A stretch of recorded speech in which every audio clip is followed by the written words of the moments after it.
Welcome to the Two Pencils Podcast. We're two brothers and two high school football coaches from small town Kentucky, bringing you sports takes, music takes, debates, stories, and plenty of laughs along the way. Thanks for choosing to spend part of your day with us. If you enjoy the show, we'd really appreciate your support by subscribing to our YouTube and Spotify channels. You can also find us on Facebook and TikTok by simply searching Two Pencils Podcast so that you never miss an episode and stay up to date. If there's ever a topic you'd like to hear us discuss, we'd love to hear from you, so don't hesitate to reach out. Now sit back, relax, and let's get to today's episode. What is up, everybody, and welcome back to the Two Pencils Podcast. Football season is officially back. High school week 1 of the regular season is officially came and gone, and we are on to week 2. Glasgow Scotties start off the season 1-0 with a 35-16 victory over Southwestern in the Don Franklin Bowl at Glasgow High School. We'll talk about that here in just a few minutes and give you some scores from the surrounding counties from week 1. But first, Jackson, how was the weekend and how's everything going? It was good. It's good to have football back, and it's just it's about to be the best time of year. You said it, and I could not agree more. Like we said, week 1 of the high school season, it's over. It's in the books, and we're on to week 2. Week 0 of the college football season kicks off this Saturday, so that means Two Pencils Podcast Weekly Pick'em Challenge is back. We'll get into that here in just a little bit, but to recap week 1 in the area, like we said, we were able to defeat Southwestern 35-16 to start 1-0. Barron County, they defeated Clay County, Tennessee 42-6.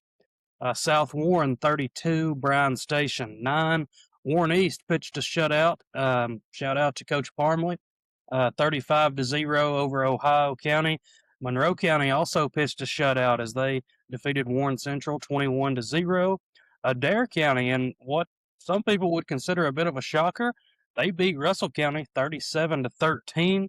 Westmoreland beat Allen County 43-15, and Hart County defeated Russellville 56-20. I don't know the exact scores from the Rafferty's Bowl. I know Bull County defeated Owensboro Catholic. I want to say it was 55-24. And then Bowling Green in the nightcap of the Rafferty's Bowl defeated Bullitt East 34-7, I believe. So just some local scores there for you. We'll get into a week 2 preview here in just a few minutes. But first, we'll let the head coach talk about the Scotties 35-16 win over Southwestern. I mean, started off pretty slow. Kind of hurt ourselves there in the first quarter. We turned it over twice. I mean, when you turn it over, bad things are going to happen. We sorry, I still don't have a great voice right now, but we fumbled and threw an interception on the first quarter, and then here, we feel like we're going to have a really good offense, and then into the first quarter, you look up and it's 0 points. And to the kids' credit, they just fought through it. I have good assistants who thankfully got me out of my head and kept me on track, and that's I try to keep good assistants around me, and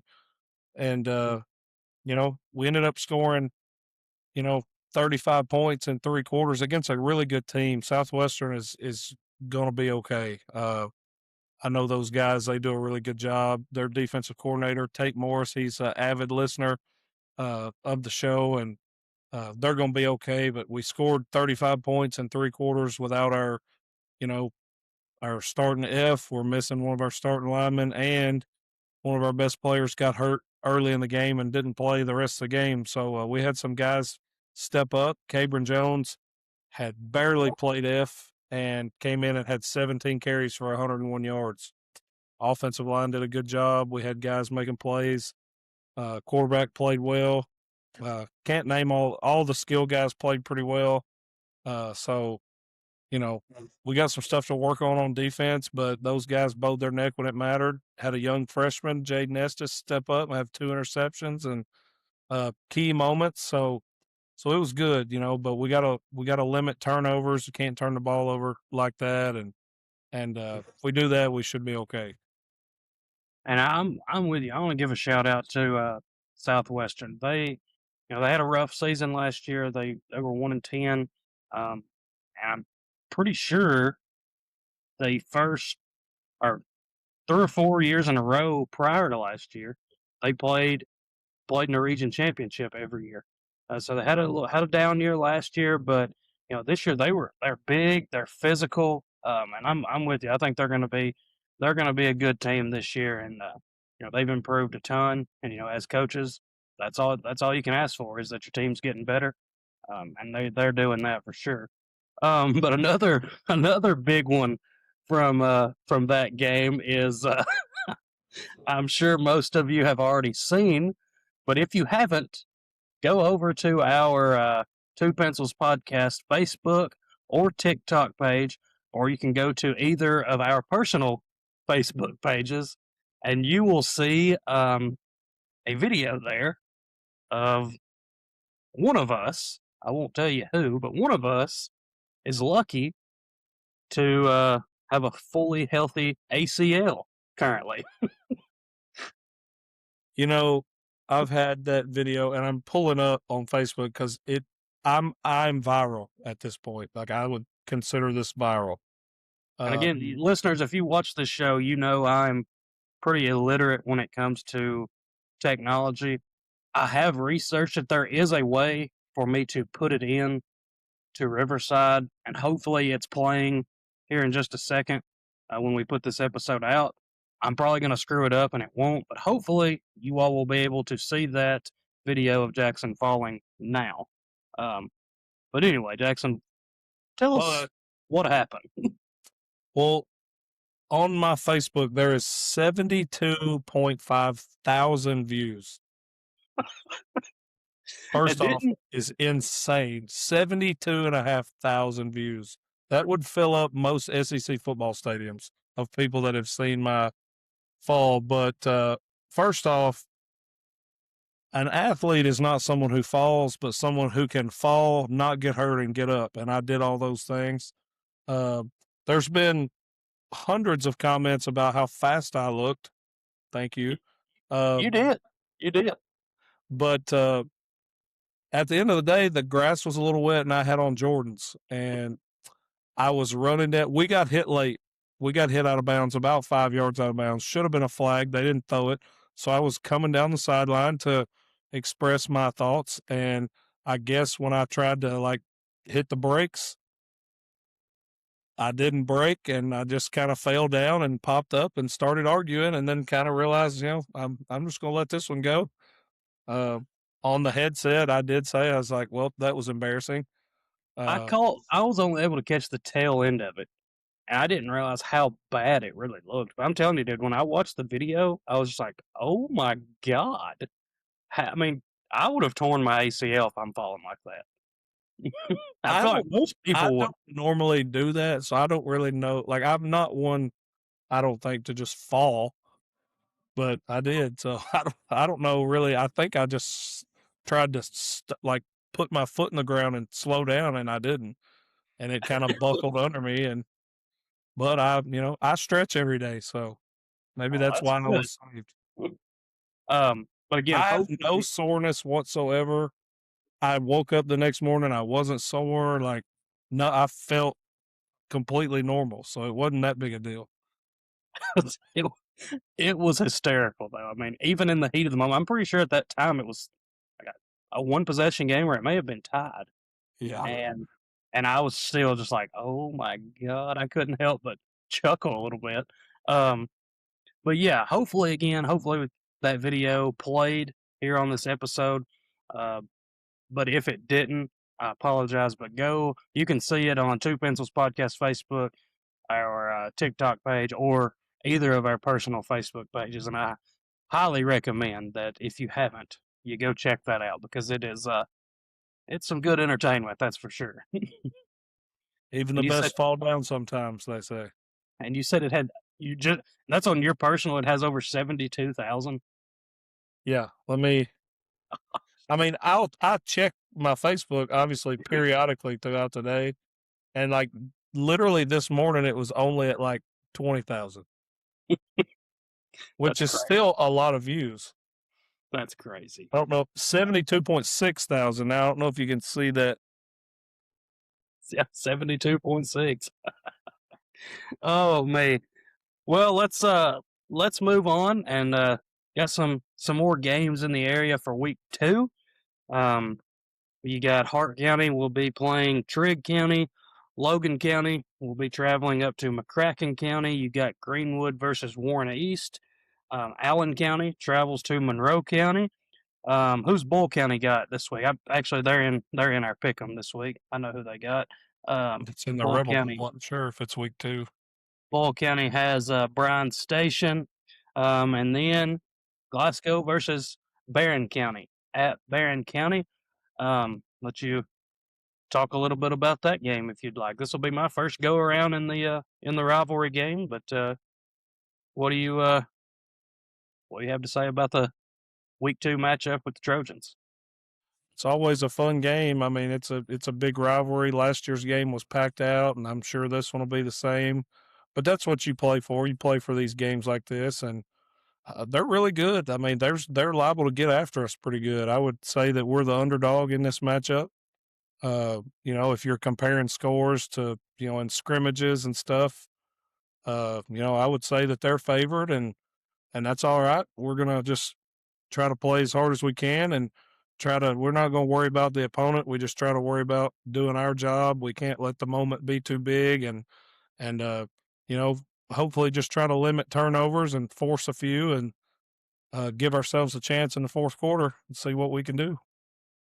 This is a bit of a random question here, but I was having this conversation with somebody over this weekend. I can't remember who it was, but you know, obviously streaming of high school football games on YouTube.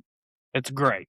It's a great resource. But do you have any thoughts on that? Like, because they brought up a good point. Like, they said when I get home on Friday, um, get off of work, like if I have the option to go and watch the game live and pay the admission or whatever versus kicking back in my recliner and watching it on TV, what do you think I'm going to choose? I'm going to choose to stay in the comfort of my home.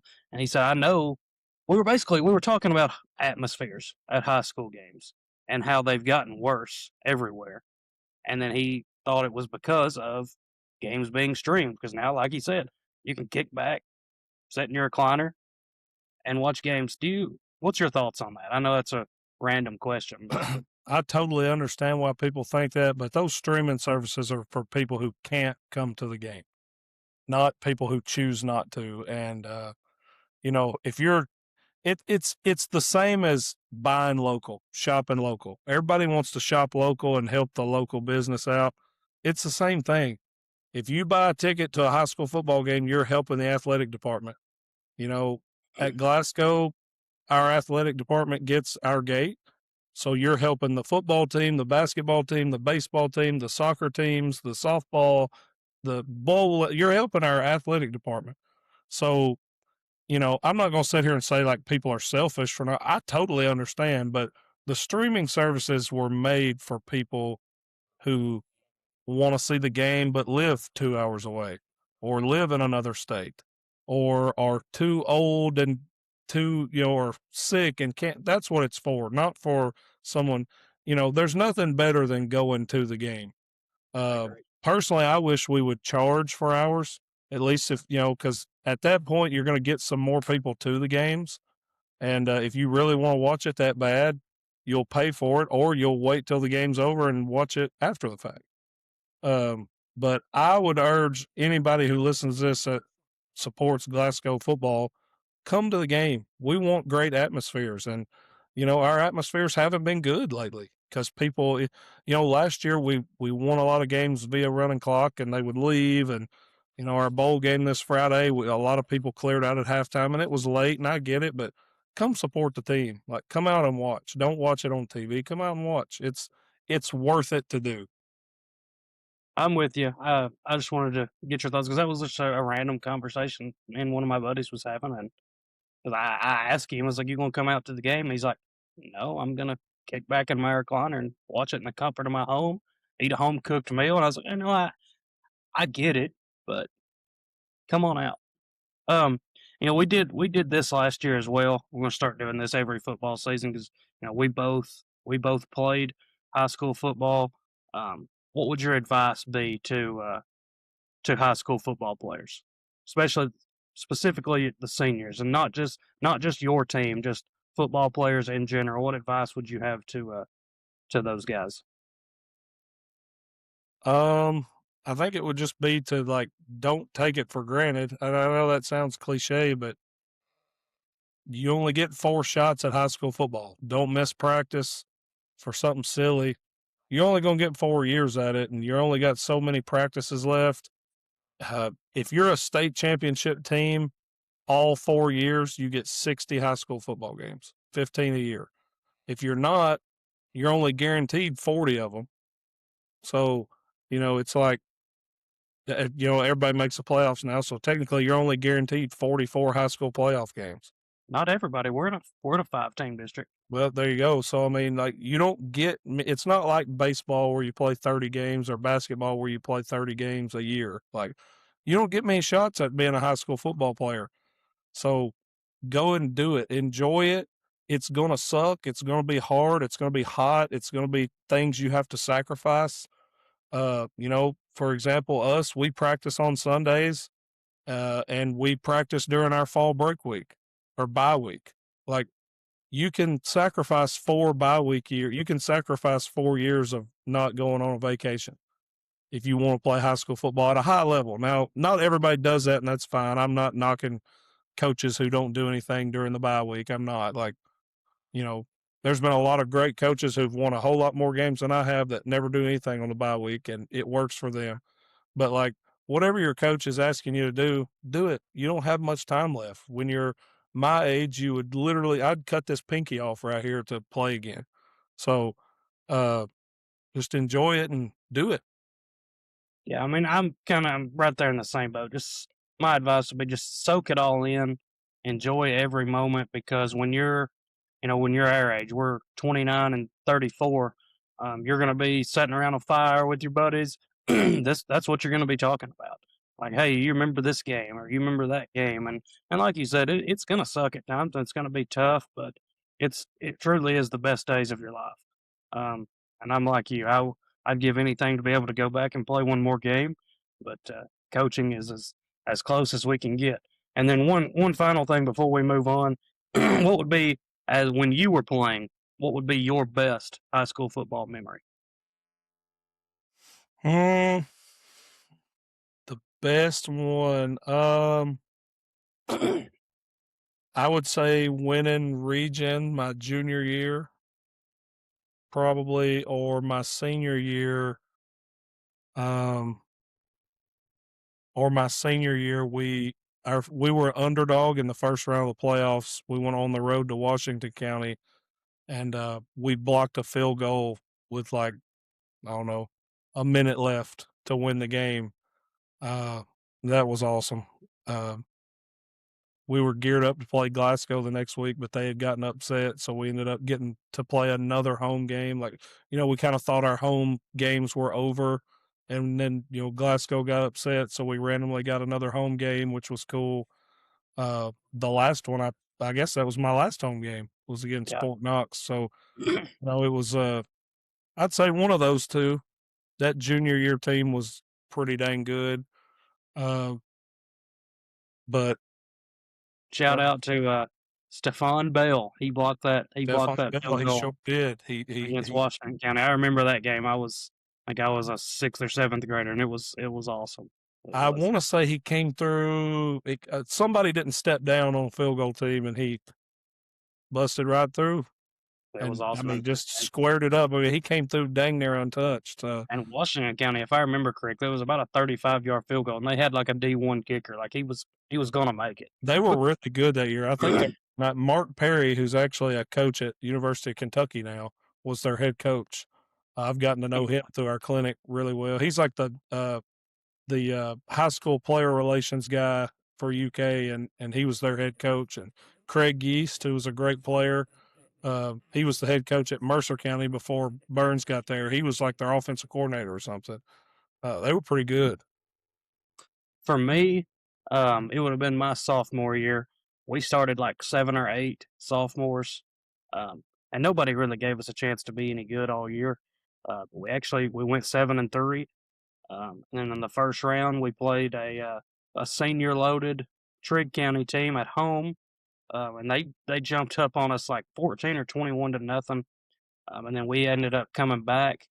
We scored to make it 34-33. Um, and then that was with like maybe 45 seconds left. We scored, cut it to 1. We could have kicked the extra point to tie it, but we decided to go for 2. We ran Coach Pettit's famous no play timeout, got him to jump offside, so we got it at the 1 yard line, and we ended up converting the 2 point conversion and won that game 35-34. Awesome. That's probably my favorite memory because that was just a. I mean, they punched us right in the gut right off the bat, and defense defense came through. The offense finally got it figured out, and we were able to come back and win that game. And then we got to go to a Paducah Tillman in round 2. I won't talk about that one, but That's one regret I have, and not a regret because I was playing college baseball, but like I didn't get to see you play as much as I wanted. I pretty much have films, but that's one thing that we're streaming would have been nice. We didn't have it back then. yeah, the streaming didn't really come into effect until COVID. Um, but anyway, just that's all the high school football talk we've got. Again, actually, it's not. We're gonna hit back on it here in just a few minutes because we got some high school football games as part of our pick'em contest this week. But college football is back this week. There's only a few games because it's week 0. Not all the big boy teams kick off until week 1, but nonetheless, we have some games this week. Um, College football, in my opinion, the greatest sport on the planet. I'll let you talk first, Jackson. I know you're a big Florida Gator fan. What's the expectation for the Gators this season before we get into this week's pick'em contest? I mean, nobody really knows. I still don't know who the starting quarterback's going to be. It's kind of between Tramail Jones or Aaron Philo. I don't know a thing about either one of them. I saw Tramail Jones a little bit last year. Super athletic, kind of like he's a more accurate, less freakishly athletic Anthony Richardson. He plays the same way, but he's not as explosive, and he's a better passer. It's just kind of who he. Maybe he's a more accurate DJ Lagway. I don't know. I don't know the right way to describe him, but and then here Philo comes in with Buster Faulkner, the new offensive coordinator. So I don't know who's going to play, and I don't know who it's going to be, and they've not really told yet. So, but now they've got a loaded wide receiver room. Their wide receiver room's as good as anybody in the SEC. But we all know in the SEC it's going to come down to the trenches. I think they have one of the best offensive line coaches in America, and he's recruited great, and I think Florida's recruiting is back to where it needs to be. But none of those guys can play this year or are going to do significant time this year. So I don't know. I'm cautiously optimistic that I think they'll be better than their projected win total, which is like 6 or 5. I think they win 8 to 9 games. 9, I think 10's the absolute ceiling. I think that's if they just absolutely come out of nowhere. I think 8 to 9 is realistic. Well, let's just go through their schedule. Um, Florida Atlantic and Campbell, weeks 1 and 2. I'm gonna assume they'll start 2-0. Then you go to Auburn. What's your prediction for that one? Tough place to win. I don't I don't know. Most people are going to say you can't win at Auburn. I've seen plenty of teams do it. I think Florida's better. I don't know if they're enough better to overcome that, but I'm going to give them a win there. I am too. I'm going to give Florida the win at Auburn. Uh, I love then John Summerall. I think he's the perfect mentality guy for what Florida needed. He's a then psychopath who ain't scared of nothing. week 4, Ole Miss comes to town. I'm going to say that's the Gators' first loss of the season. See, I think they win that. I think they're going to sneak a couple of these games that people don't think. Like I don't think Ole Miss is going to be as good. I think they drop off tremendously. By tremendously, I think they go from 13 wins to 10. Or not, I just don't think they're going to be as good. I'm giving Florida a win on that one. Week 5's at Missouri. So the 3 games you've just listed, they're going to lose one of them. I think Missouri could be the one. I'm going to say they lose on the road at Missouri. That's what I just said. I know, but I've got them also losing to Ole Miss. I got them losing 2 out of those 3. All right. So that puts them at 3-2 for me. You've got them at 4-1. Up next is South Carolina at home. I'm going to give them a win. They'll win that one. At Texas, Not winning that one. 4-3, and then you got Georgia. That game will be in Atlanta this year. Loss. Win. Bookmark it. Stamp it. Florida wins this year with a competent head coach. Wow, what a brutal 3-game stretch, because up next is Oklahoma. Is it at Oklahoma? No, it's in the swamp. Win. Okay, he's letting his biasness get in the way. I'm going to say that's another loss. That puts them to 4-5. At Kentucky, I'm going to give the Gators the win this year. That's why they win that one. Vanderbilt, Win. 6-5. I agree. And then at Florida State, I will say they win that one. I got the Gators at 7-5. If they can steal that game at Missouri, I could see 8-4. I don't see a world where they're finished better than 8-4. I think they can win 9. Lincoln, I watched Billy Napier trot out there and dang near beat Georgia. Any semblance of a normal head coach can probably pull one out. I think they beat Ole Miss at home. I think that's the one you can give them. If we're being brutally honest here, you really only lose every one of those games. They only have 2 locks on the schedule that they are going to win, and they're going to be South Carolina and Vanderbilt. Those are locks. No, there's no such thing as a lock in an SEC matchup. Don't care what you say. There's no such thing. And I'll say the same for Georgia. There's in today's SEC world, there's no such thing as a lock. They're going to beat Florida Atlantic. They're going to beat Campbell. I think Florida State's dang near a lock. It's close, but anything can happen in a rivalry game. If I had to choose Florida's ceiling, the absolute best, let's just say, like you said, that 3-game stretch at the beginning of the year, let's say they only lose 1. Okay? That puts them at 4-1. You're not winning at Texas. That's 2 losses. Neutral site, rivalry game, they could beat Georgia. Do I think they will? No, but again, for the sake of the ceiling, they could.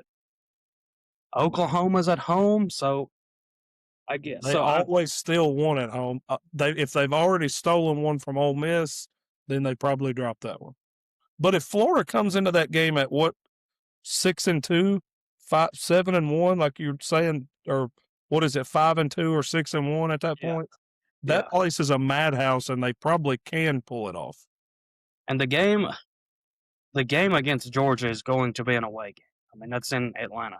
I think. Florida's going to travel to that, but yes. Ceiling, I'm going to go 9-3. Floor. I said 9 wins is about the top. You said 10. That's if you beat Georgia and still. I mean, I think 9 wins is a realistic ceiling. Floor, I'm going to say you could lose to Auburn. You could lose to Ole Miss. You could lose at Missouri.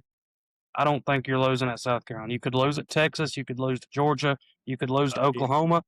And given their recent history, they could lose at Kentucky. I think Kentucky's dominated them the last 5 years. I'm going to say Florida ceiling 9-3, floor 5-7. I think that's fair. I think their floor will be 4-8. Good.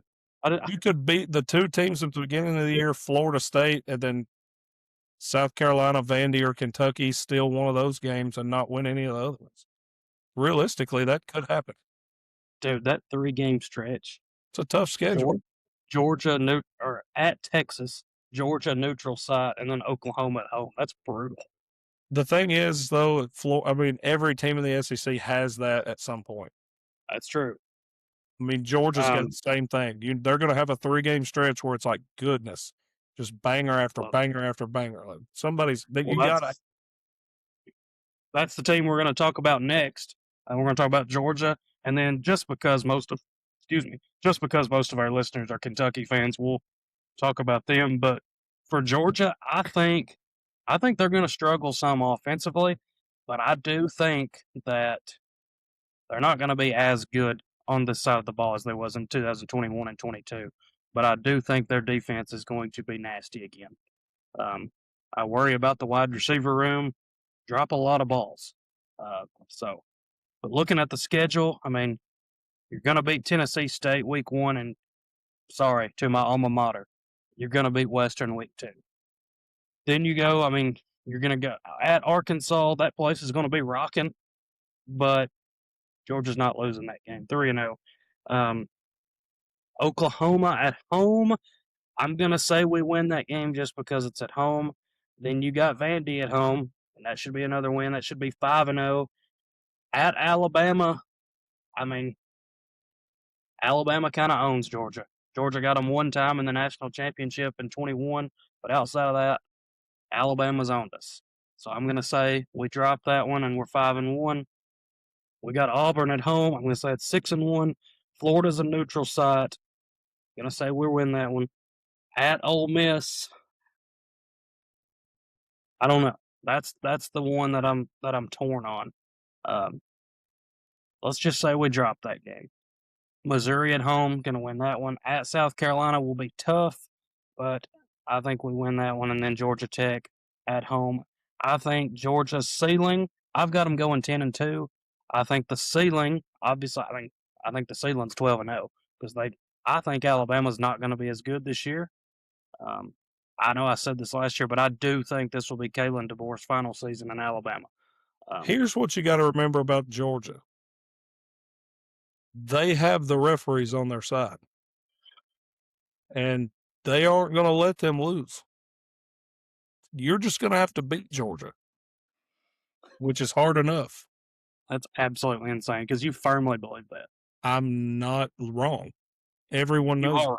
Ask Auburn and Florida last year, who got and Oklahoma, all three of which got absolutely shafted by the referees against Georgia.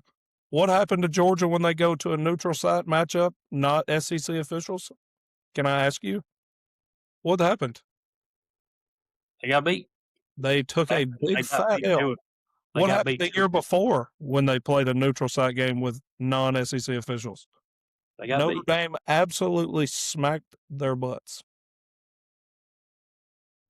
So, my ceiling, 12-0 for Georgia. My floor, I mean, you're going to start off 4-0 or 3-0. The floor is 9-3 at worst. They're not. Oklahoma could come to Sanford and beat Georgia. You're not losing to Vandy. Bama could beat you. That's 2.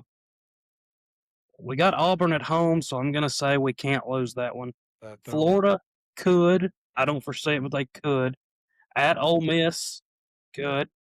And then Georgia Tech's good. I think like you said, I think the floor is 9-3 and the ceiling's 12-0. They're not going to lose every one of those games they could lose. They could lose floor. Yeah, I think they're 9-3 at worst. Well, what do you think they'll actually go? Oh, the refs will carry them to 11-1.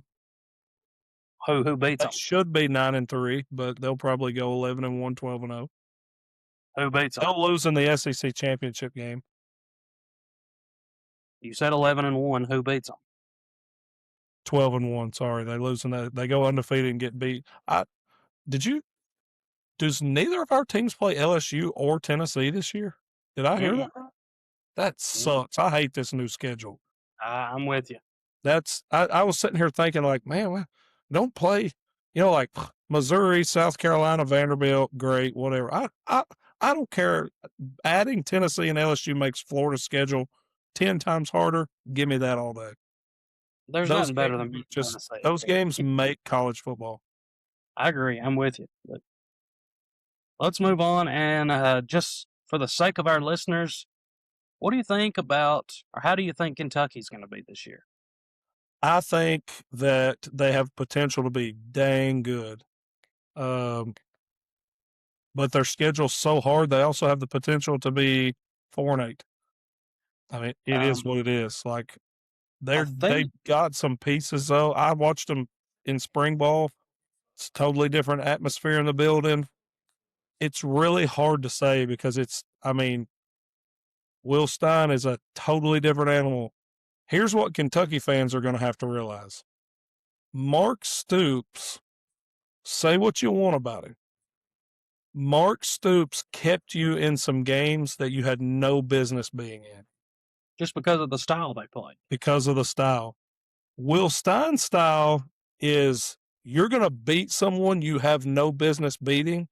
You're also going to drop one you have no business dropping. And if you do have a bad day against a great opponent, you're going to get mollywopped You know because of the who? style. You know who that reminds me of? Jeff Brom. Jeff Brom. Because Louisville, mark it down. Louisville will beat someone this year, just like they do every year, that they have zero business beating. But then they will drop a game where they're 17-point favorites, like they did last year to Virginia Tech, maybe, or NC State, somebody like that. That's just, it comes with that. That's the style they play. It's going to Now, happen. Kentucky used their portal money for O line. Kentucky's O line is going to be pretty dang good. So I may be wrong. I don't know that Will Stein is going to just come in and throw it every play. Like, I think he still wants to run the ball. Don't get me wrong. I think he knows, like, to win in this league, you got to run the ball.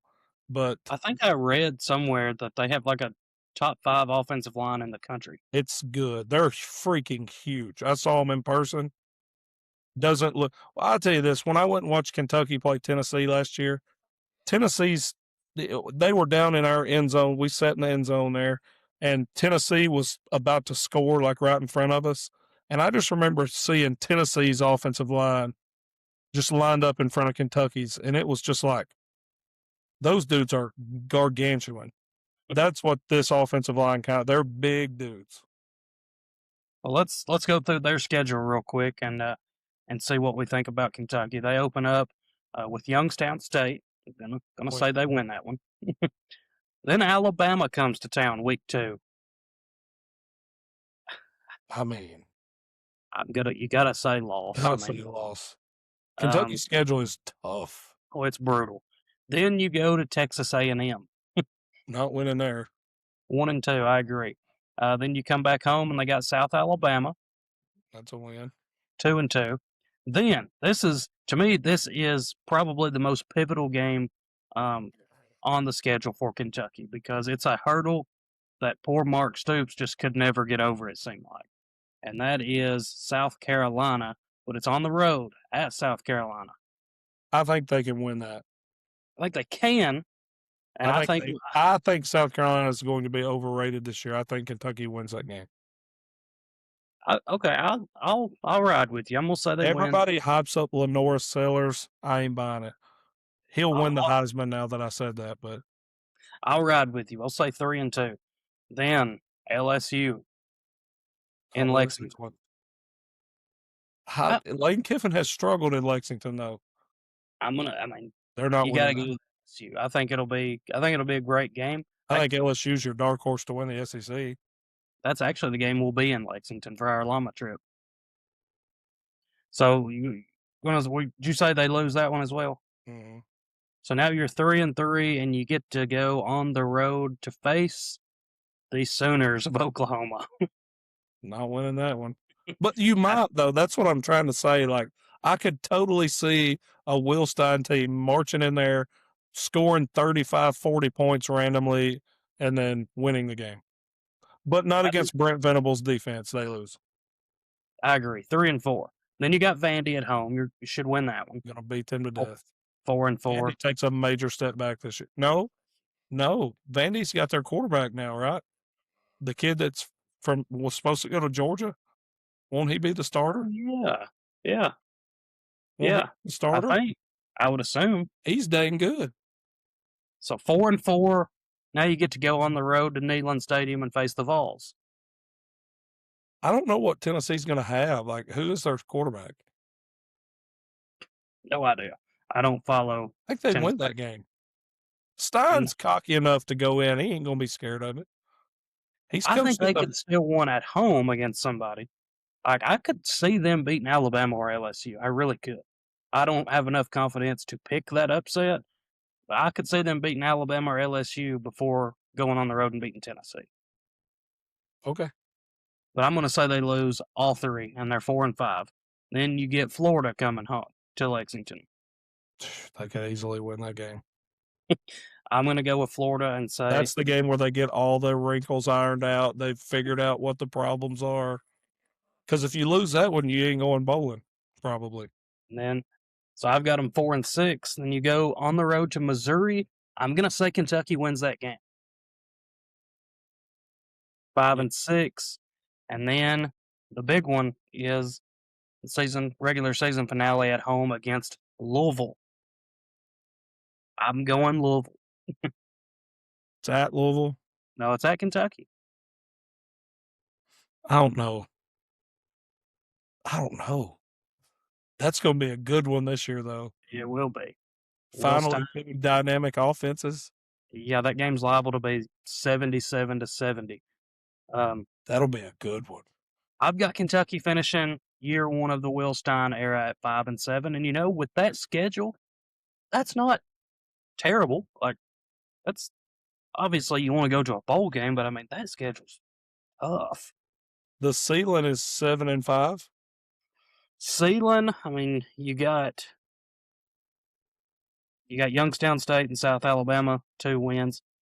For the sake of the ceiling, like I said, I think you can beat Alabama or LSU. So I'll give you one of those. That's 3. South Carolina 4. I don't see a world where they go into Oklahoma and win. I don't. Vandy's 5. Florida 6, Louisville Missouri 7. 7, Louisville 8. They could go 8-4. That's the ceiling. See, I don't think they win Bama or I think their ceiling is 7-5. I wasn't giving them Bama or LSU. They will not beat LSU. But you think they can go into Neyland and win? I didn't say that. I mean, I did, but I didn't say it this time. You talked me out of it. Well, we've They can beat Louisville. I'm going backwards. They can beat Louisville. They can beat Florida. They can beat Vandy. They can beat South Carolina. They can beat Missouri and the 2 teams at the beginning of the year. South Alabama and Youngstown. That's 7 wins. who was the other one? Oh, I said if for the sake of the ceiling, if you could still win at home against Bama or LSU. I don't see them beating Bama, LSU, Oklahoma, or A&M on the road. Yeah. Well, I texted you the other day and I asked you, college football's here. I asked you to give me your conference champions from each of the Power 4 conferences. I'll give mine first. Actually, we'll go one at a time. Who do you have winning the ACC this year? ACC this year, I mean, you got to go with Miami. They're kind of a national title contender. As much as it pains me to say, I think that's who wins it. Miami really only has one true test on the schedule, and that's Notre Dame, and that's not even a conference game. I have Miami going through the regular season 12-0. I have Miami winning the ACC, and I have Miami entering the college football playoff as the number 1 seed. What about the Big Ten? I think Ohio State gets it back. I think they win it this year. I think they're going to be really good. I actually went with Oregon to win the Big Ten this year. I think this is the year Dan Lanning makes a little bit of a run. I don't think they win the national championship, but I do think Oregon wins the Big Ten, and I've got them entering the college football playoff as the number 3 seed. What about the Big 12? I have Arizona State, and I think that's I'm going out on a limb because Texas Tech will be the favorite. I think Cutter Boley and Arizona. I love Arizona State's head coach. I love that guy, and I think he finds a way to get it done. Well, I'm going Texas Tech. I'm playing it safe. I think Texas Sorsby's Tech, not playing, right? huh? Sorsby can't play, right? I don't think so, but they're pretty dang good, dude. They are good. Texas Tech is good. And then lastly, the SEC. Who you got winning the SEC? Oklahoma. Hmm, interesting. I've got the Texas Longhorns. Their offensive and defensive line is just, gosh. And Texas is my national champion pick this year. Mm. I've got them. They're going to drop a game or two in the regular season just because the schedule is so stupid, insane. But I've got Texas entering the college football playoff as the number 2 seed, and that's who I'm going with to win the national championship. I hope I'm wrong. Um, that's my pick. I don't. And Shout then, out Kenny Baker.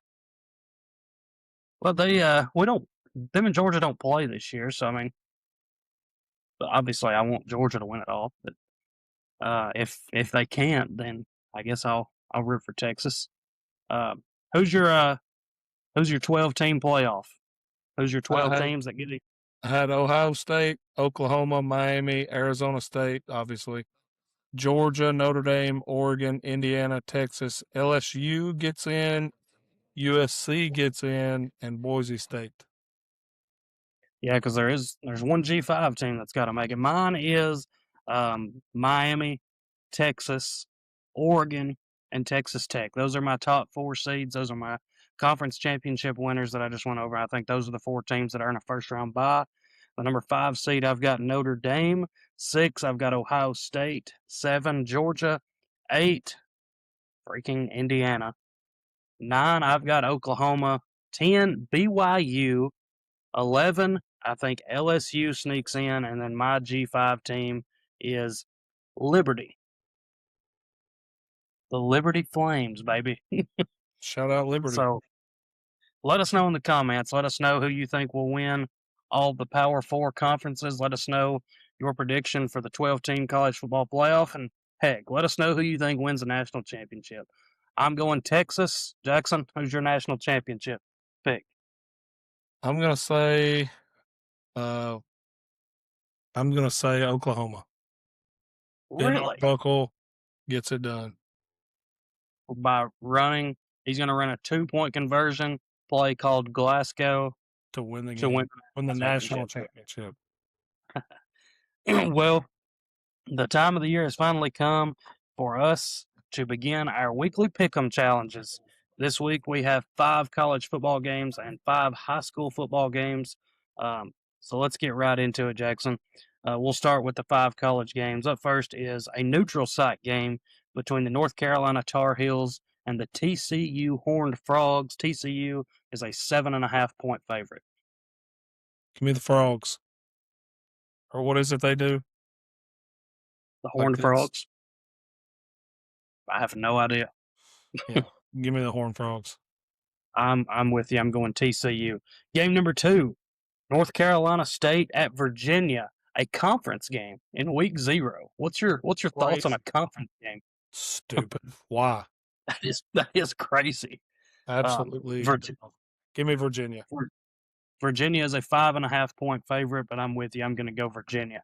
Um, Hawaii at Stanford, and Just Stanford a is a couple of teams no one gives a crap about. Give me Stanford. Stanford is a 5.5-point favorite. Give me Stanford. Is it at Stanford? It is, yes. Imagine having to cross the Pacific Ocean to play every single game.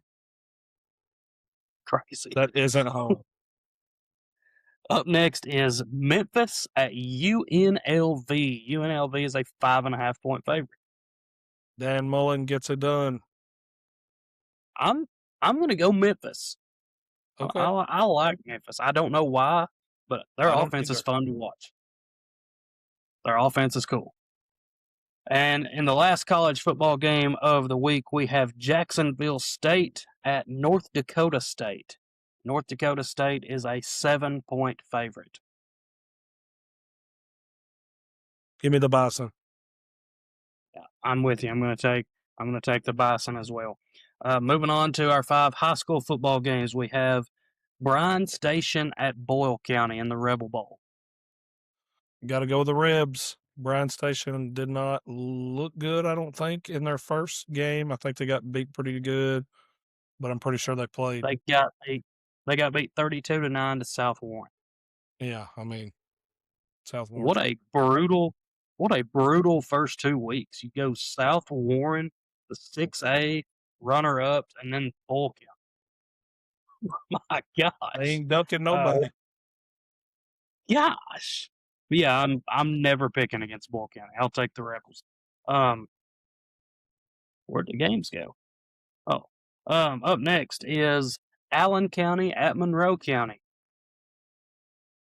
I'm going to stay out of these local picks. Okay, I'll take Monroe County. Bowling Green at St. X. I'll get in on that one. I think Bowling Green wins it. I don't know anything about either team, but I'll ride with you and St. take X Bowling just Green. got drubbed by Owensboro last week. Now, Owensboro's dang good, but that's just a score that shocks you a little when you see it, no matter what. Then our last two games are Greenwood at Warren East, and then Glasgow at Barron County. So, and Glasgow versus Barron County is the game of the week. We're not going to pick that one since we'll be on the sidelines, but we encourage all of you out there listening, go over to our social media page on Facebook, comment your winner for each game. For the game of the week, which, like I said, is Glasgow at Barron County. Comment how many points you think will be scored in that game as the tiebreaker. Be sure and tag 2 friends. Whoever gets the most games right will win a small prize. We got some T-shirts left over from last year, so if we have your size, we'll hook you up with a T-shirt. So be sure and do that over on our Facebook page. Jackson, before we go, we've got to take your NFL favorite team list. We set it 8 currently. It's time to take it down to 4. Are you ready? I think so. These are going to be some tough matchups. It is. These are some good ones. Up first, we have the Green Bay Packers versus the Seattle Seahawks. You know, this is one of the easier matchups. I got to go Pack, go.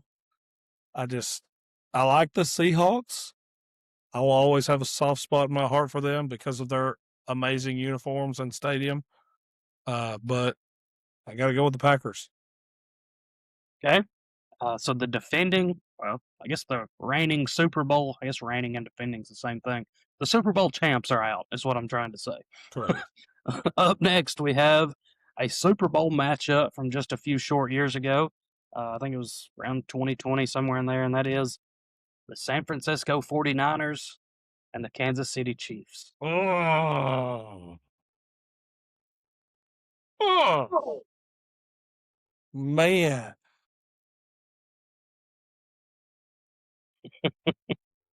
Do you want to join the Swifties or not? I guess it's Gosh, that's a tough one. I love San Francisco so much. I like the Chiefs. you got Kyle Shanahan, I know. elite offensive mind. Andy Reid, one of the greatest of all time. Patrick Mahomes, one of the greatest of all time. You got Christian McCaffrey, Brock Purdy, Travis Kelsey. The Chiefs are getting old. Okay, their guys are getting old. Niners. I had a feeling that's where you would get. Lock it in. The the Chiefs they're going to start. They're like the Beatles. They're going to start splitting up soon. They got rid of my man Kadarius Toney. I'll forever say he got screwed over. They should have stuck with him. Up next, golly, another Super Bowl matchup from just a few short years ago: the Philadelphia Eagles and the New England Patriots. Eagles, clear, easy. Are you kidding me? The Eagles have a legitimate shot to win this whole thing, but so does all 3 teams that are currently in the Final Four. I mean, Up next, let me. I love the fact that Eagles fans are crazy. I love that. I appreciate rabid fan bases, and they have the coolest helmets in the NFL. their helmets are cool. I'll give them that. Their fans suck. I think their fans are awesome.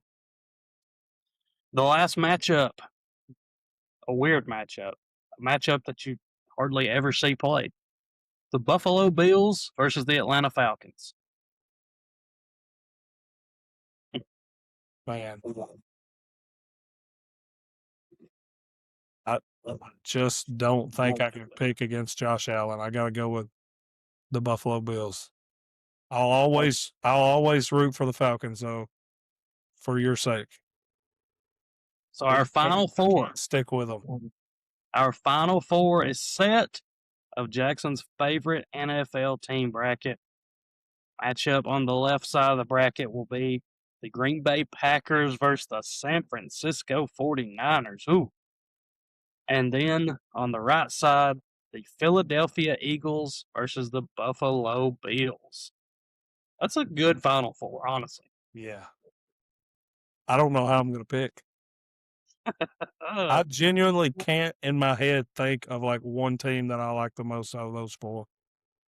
I will say the team that I thought you were going to pick all along is still in there. So it's probably obvious who I thought because I made them the 1 seed, and that's the Packers.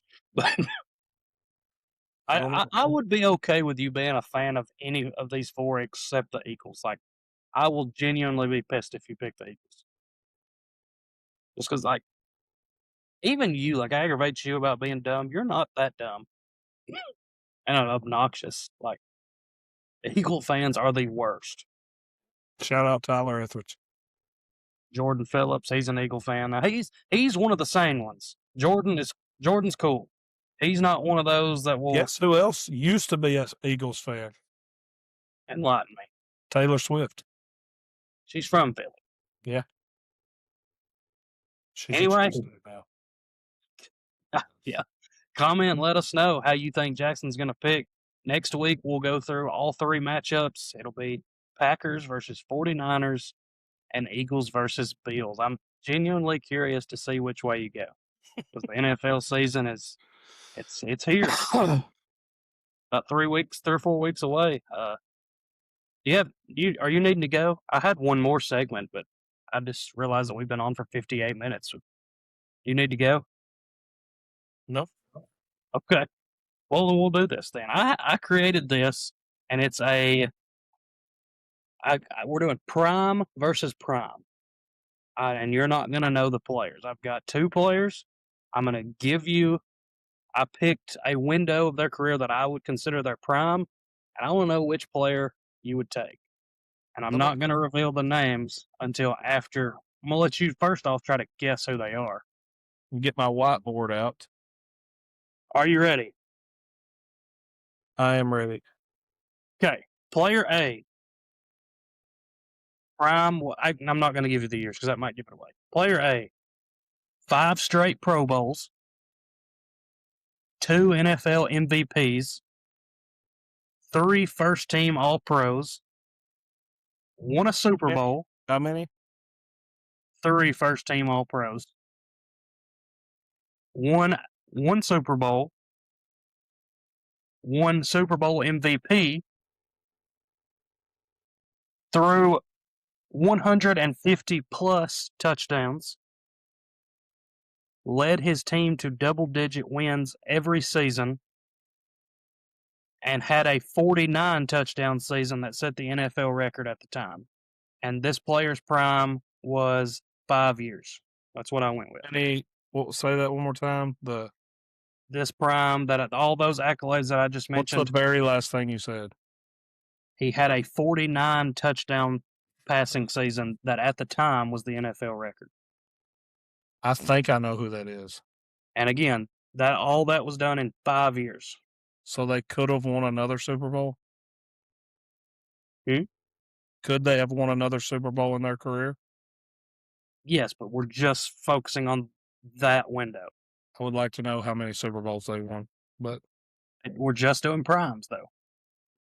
Because if they won another Super Bowl, it was not in their prime. Player B, are you ready? Yeah, you got to give me time to write this down. Okay, ready? Yeah. 5 straight Pro Bowls. Straight? Mm-hmm. And again, this player B, is also a 5-year window. All right. 2 NFL MVPs. 2 first-team All-Pros.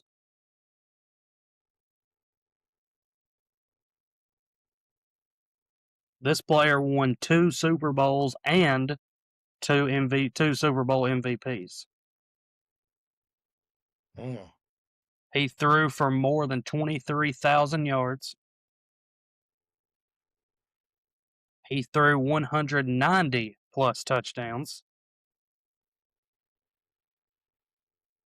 He had a 50 touchdown, 5,000 yard season in his first full year as a starter. First off, do you So know this who? guy's prime was his first 5 years of his career. Got it. So, first question is, who do you think these players are? And then, second question is, which one are you taking? I think player A is Drew Brees. Great guess, but no. I mean, player B definitely had the better prime. Like, Who do you no, think it was? not close. Um, 50 touchdowns and 5,000 yards in year one is absurd. He broke a at one time record in his first season as a rookie. I will say, all these stats come from ChatGPT. I gave it the players that I wanted to Player do. B, Brett Favre. It is not. Player A was Oh, Peyton Manning. player A might be, or player B might be Mahomes. Player A was Peyton Manning. Player B was Patrick Mahomes. Yeah, I should have known that. I mean, Mahomes' prime is definitely better than Peyton Manning's when you look at him like this. But can you say Peyton Manning had a 5-year prime though? No, they were If I'm starting a team, I'm taking Pat Mahomes. I don't think that's an 100%. argument. I'm already, hot take, I don't care. I'm already putting Patrick Mahomes number 2 all time. Rebuttal. I don't think you can do that yet. I just don't. He's got 3 Super Bowls. I He's think the top 5 quarterbacks of all time, and I am ready to debate. Number 1 is Tom Brady. not even a question. Number 2, I'm going to go with Joe Montana. Number 3, I'm going to go with Peyton Manning. Number 4 is Patrick Mahomes, and number 5 is Drew Brees. I think those are your top 5 quarterbacks of all time. I would go And Brady. 6 right behind Drew Brees, that could be 5, is Brett Favre. I will argue with anyone on that. Brady 1 for me, Mahomes 2. I mean, he's the best talent we've ever seen. It's not even close. Most talented quarterback ever, and he's already won 3. He's not number 2. Number 3, I'm going Montana. 4, Peyton Manning. 5, man, I love Drew Brees. Um,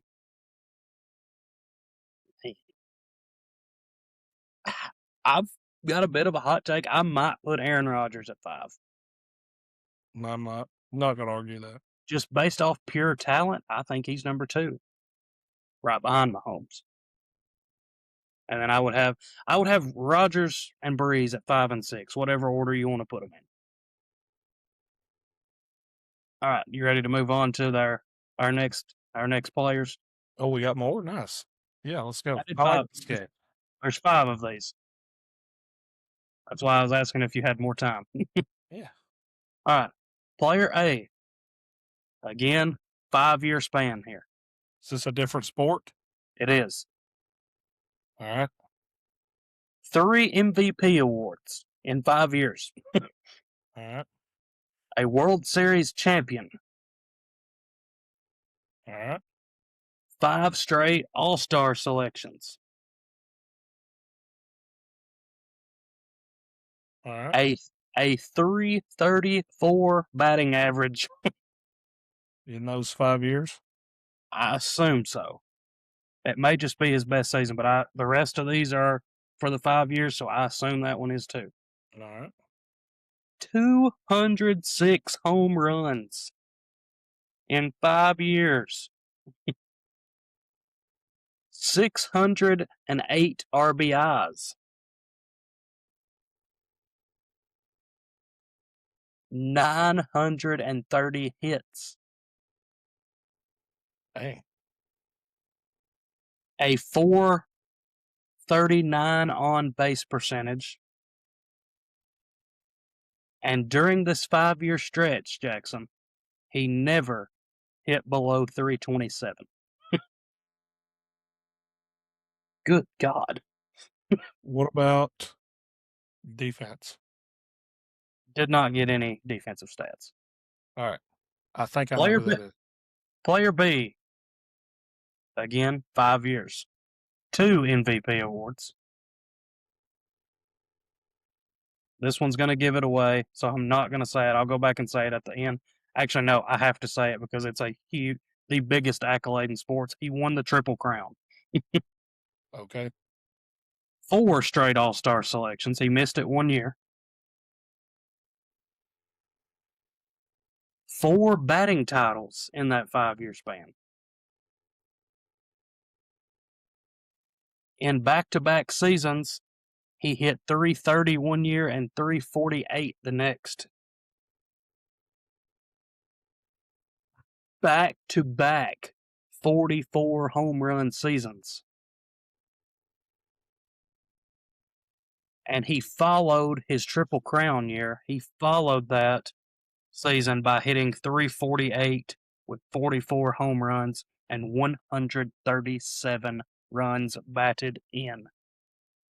I think you know who both these players are. Who do you think player A is? Pujols. It is Albert Pujols. Player B? That is Miguel Cabrera. It is. That's brutal. Which one are you taking? Pujols definitely had the better career. I agree. But prime. Pujols won no batting titles? He definitely did. That's so tough. That might be the best one ever. 206 home runs is absurd. Yeah, I mentioned 608 RBI and 930 hits is absurd. 206 home runs in 5 seasons is an average of over 41 home runs a year. I think I'm going to go with Pujols. Miguel Cabrera's 2-year stretch is better than anything I've ever seen. Gosh. All right, I got 2 more here. There's one of these. There's one I'm gonna skip 2 because we're already over an hour. But this one, My computer is about to die. okay, this will be the last one. Up first, we have, and this is 4-year spans. Okay, 4-year spans. These are coaches. All right. Over a 4-year span, this man had a 53-5 record. Two national championships. They were back to could be basketball. No, this is football. 2 national championships, 2 SEC championships. During one of the championship seasons, they went 15-0 and became the first program in the college football playoff era to win back-to-back natties. That gave it away. Coach B, are you ready? Yeah. Again, a 4-year window. 48-7 in that 4-year span. 2 national championships, 2 SEC championships. Never mind.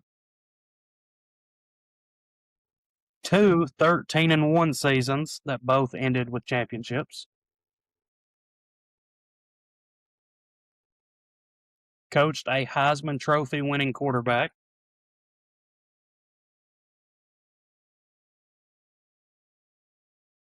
And went 26-2 across his 2 national championship seasons. That one's Urban Meyer. That is correct. The first one's Saban. No. Kirby? Or not Kirby? Kirby? It's Kirby. I thought you were going to go Saban and Dabo for a second. until you said 2 SEC titles on Coach B. So Kirby in this 4-year span was 53-5, two national and SEC championships. Urban was 48-7, two natties, two SEC titles. Kirby's were back to back. Urban's were 2 or 3 years apart. Which prime are you taking? I think I'm going to take. It's Kirby. Come on. Well, the Heisman quarterback was making me push towards Meyer, honestly, because that is a 5 losses in 4 years. Get out of here. yeah, but they were playing in a watered down SEC. It wasn't that good then. Saban was on the way out. Meyer was winning at the height of Urban Meyer started the SEC dynasty. It's Kirby Smart. That's the answer. You know it. I know it. You're going to say Kirby Smart's a better coach than Urban Meyer? No, Or you would say that, though. no. Urban has done it. Urban Meyer's in my top 3 to 5 all time. He's Top won. He's won everywhere he's been. He's won national championships at multiple places. That's Kirby is impressive. he's him, but I mean, he's only done it at Georgia. Now he's done it at the highest of level, obviously, but yeah, I would take Urban Meyer all time. But as far as prime, it's Kirby. Yeah. Well, I agree. whatever. Urban had 2 primes. Well, we only focused on one of them. You could honestly argue his time at Ohio State. Yeah, Urban's. I mean, he might be. His He's prime top at 3. Florida was higher than his prime at Ohio State, but like Steve Spurrier, you could argue he's had 2 primes. Well, I love Urban. He's great. But that's all we've got for this episode. Went probably our longest episode ever. Just a few reminders. The first week of September 1st, our episode 2 of the Backroad Debates will come out. Also, Jackson, you haven't given your shout out to Long John Silver's about what they sent us. Thanks. Okay. So yeah, I can't really shout them out because you took all the good stuff. What? You took the koozies and the other stuff. I just got the jersey that everyone else got. You took all the extra stuff and didn't give us nothing. I gave everybody what they're supposed to have. Your koozie and keychains downstairs. I still don't have it. Okay, I'll bring it to you. Long John Silver's. But episode 2 of the Backroad Debates, that'll be coming out September the 1st. Looking forward to that. Also, we will be putting out a bonus episode this week, hopefully on Friday, because I forgot. I don't even know if you're in it. You wasn't last year, but if you want to be a part of it, you can. Our fantasy football draft, Two Pencils Podcast fantasy football draft. We're drafting that on Wednesday of this week, and we always dedicate an episode to it. Gonna be 8 of us on camera. Hopefully it works. But more maybe. Say what? I might jump in at this time. We do have a spot that needs filled, so kind of need to know. We'll but see. That will be coming out. My favorite team is first. That's true. That will be coming out. I'm gonna try to get that out on Friday. No promises, but get it out at some point. But that's all we've got for this week. High school football week 2 this Friday. Several good games in the area. Week 0 of the college football season is here. Football can't say it's in full swing just yet, but it's gearing up. Anything before we go, Jackson? Go Dogs. Yeah, come on out to is it Trojan Stadium? Is that what it's called? I think it's Trojan Field. Oh, just come on out to Barron County High School. How about that? Barron County High School Friday night, 7 p.m. kickoff. Glasgow versus Barron County. We're expecting a great atmosphere and hopefully a great game. But that's all we've got. We will see you all next time. Everybody have a great week.